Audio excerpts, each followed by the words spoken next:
a barren desert region with no vegetation or natural river, evolved to the giant in the energy industry we call Aramco today. Indeed, the rise of the Aramco company into attaining the highest pedestal in the energy industry did not come on a silver platter. In this video, we will explore how Saudi Aramco became the giant in the world's oil production. Isn't it intriguing? Let's delve into it then. To begin with, Saudi Aramco dates back to 1933, when the Standard Oil Company of California, SOCL, and Saudi Arabia signed a concession agreement.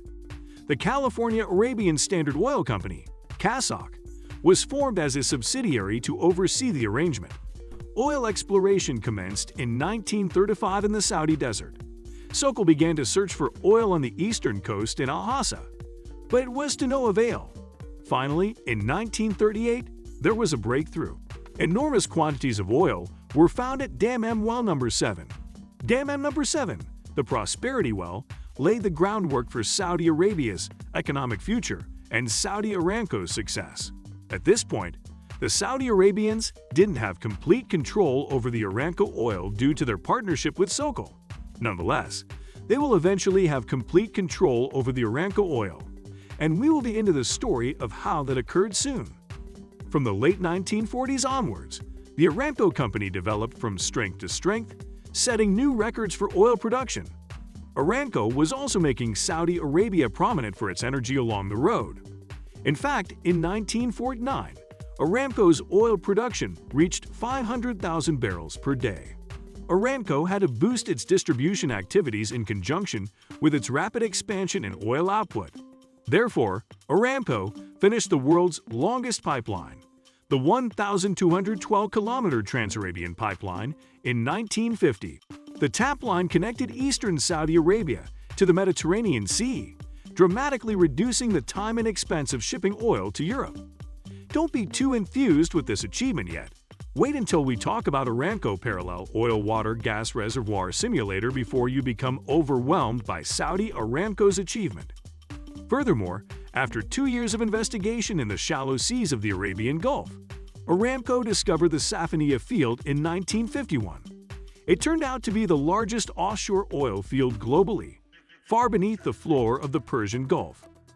Aramcoworld.com emphasizes that no one knows the exact size of the Safaniya field, nor can anyone presently estimate the total volume of recoverable oil it contains.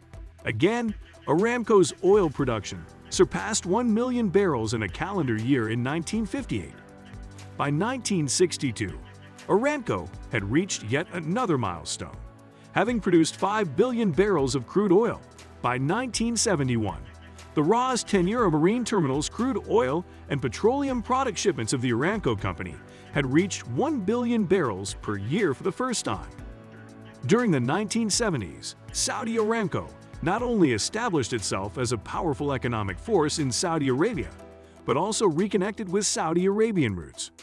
The Saudi government purchased a 25% stake in Aramco in 1973 and increased its stake to 60% the following year.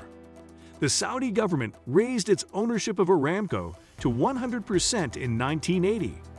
The Saudi Arabian Oil Corporation, Saudi Aramco, was officially founded 8 years later as a new company to take over all of Aramco's obligations. Do you think it was a good thing Saudi Arabia gained complete control over Aramco oil? We are curious about your thoughts in the comments below. Saudi Aramco gradually expanded their global contacts and alliances throughout the 1990s, making various overseas investments, beginning with their purchase of a 35% interest in the Republic of Korea's Ssangyong Oil Refining Company, renamed S-Oil in 2000. Aramco's expansion continued in 1994, when they purchased a 40% stake in Petron Corporation, the Philippines' leading crude oil refiner and marketer. Then in 1996, they bought a 50% stake in privately held Greek refiner Motor Oil, Hellas, Corinth Refineries SA and its marketing affiliate, Avon Oil Industrial Commercial, and Maritime Oil Company SAE, made numerous further offshore investments in Europe.